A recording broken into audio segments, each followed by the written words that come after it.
Hey folks, I'm going to say happy Thursday to you, but I'm actually recording this on Wednesday, and there's a reason for that. I'm going to share this. It's Thursday when I share this, but I recorded it on Wednesday, and the reason I recorded it on Wednesday is because something spoke to me that I had never thought of before. And I was listening to some preaching, like I typically do when I'm riding around, and I'll make a confession. I'm not always listening to preaching. Sometimes I'll have something play in there that just something I enjoy.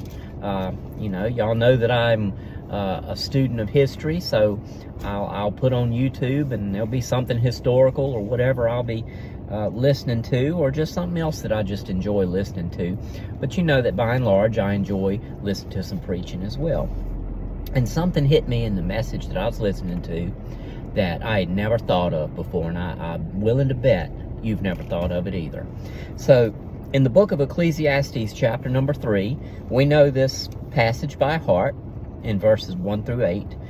Solomon says these words: "To everything there's a season, a time for every purpose under heaven, a time to be born, a time to die, a time to plant, and a time to pluck what is planted, a time to kill and a time to heal, a time to break down and a time to build up, a time to weep and a time to laugh, a time to mourn and a time to dance, a time to cast away stones and a time to gather stones, a time to embrace and a time to refrain from embracing, a time to gain and a time to lose, a time to keep and a time to throw away, a time to tear and a time to sow, a time to keep silence and a time to speak, a time to love and a time to hate, a time of war and a time of peace." You know something that Solomon did not put in there under inspiration of God? He did not put in there a time to quit. Think about that. And you know, I've encouraged everyone, be it there at the church or through these videos, excuse me, I hope and pray that I've encouraged people to think about not quitting. And you know, and I'm gonna give a little bit of a sermonette later, because I'm not going to be there with you this weekend, but I want to do something special for you to have on Sunday. But understand this: we are not supposed to be quitters. God doesn't call us to quit when things are difficult. And you know, some folks know this about me. The biggest frustration I have, if there's anything that frustrates me, and if you know me, there's a lot of things that frustrate me, but if there's anything that frustrates me to no end, it's when somebody encounters some kind of hardship, something's not easy to do, and they just quit. If I can put it in the military context, I served in a basic training unit. I've served in an advanced individual training unit, and I've seen soldiers all the time just quit because stuff was hard. But you know, I don't see anywhere in this Bible where God ever promised us that life was always going to be easy. What He did promise us is that we need to trust Him and expect Him to give us what we need to get through these things.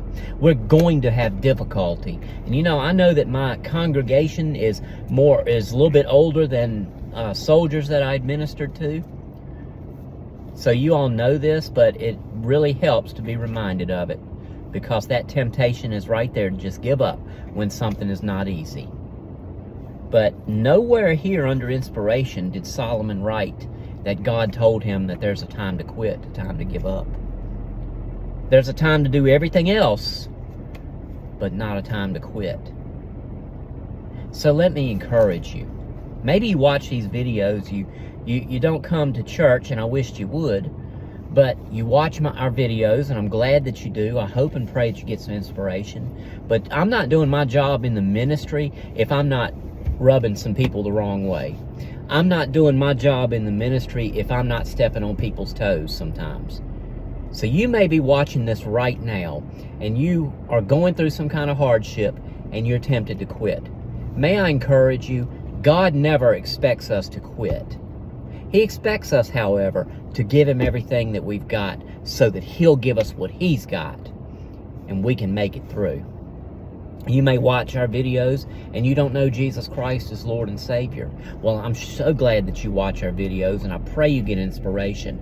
But more than that, I pray that you come to know Jesus Christ as your Lord and Savior. That's step number one.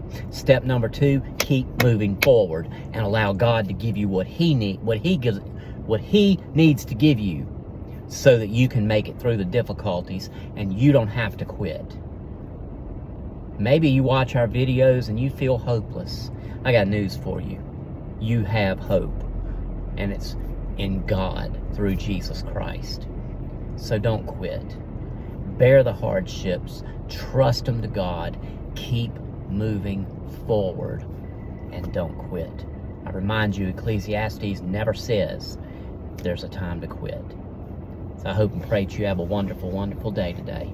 I hope you're challenged. I hope you're convicted if that's necessary. And I hope you're encouraged by this word. Love you, folks, and I'll talk to you a little bit later. God bless you.